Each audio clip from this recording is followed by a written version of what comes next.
Welcome, everybody. We're here to take note of the fact that journalism is alive and well and feisty, especially at the New York Times. Hey, did you send it? He's lying. There's two A1 meetings. 10:30 where we discuss the stories of the day and what we're going to offer. It's kind of a competition. You go in there, we fight to get on A1. We are the New York Times, and we are dictating terms. At the tender age of 31, I still had a year left of being the violent, drug-snorting thug before I found my way to this guy, the one with a family and a job at the New York Times. All right, well, here's the lead. The Times was really where I wanted to work from when I was very young. I always had this idea of the place where great things happen and were done. Oh, good, my sources are starting to come out. I don't know why anybody who's a reporter isn't on Twitter. You see him at his desk, and he just embodies everything about new media. I still can't get over the feeling that Brian Stelter was a robot assembled to destroy me.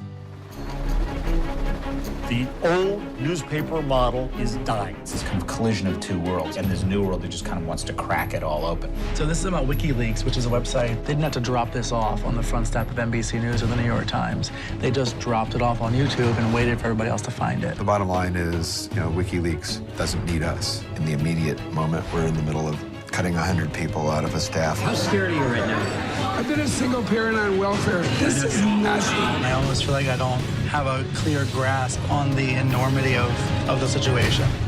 Could the New York Times, go out of business? If you think of the history of these institutions, Watergate, Abu Ghraib, I think we're at a dangerous moment in American journalism.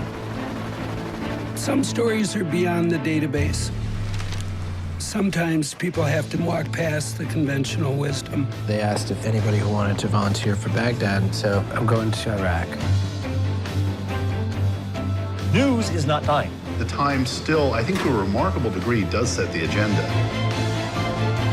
The New York Times has dozens of bureaus all over the world, and we're going to toss that out and kick back and see what Facebook turns up. I don't think so.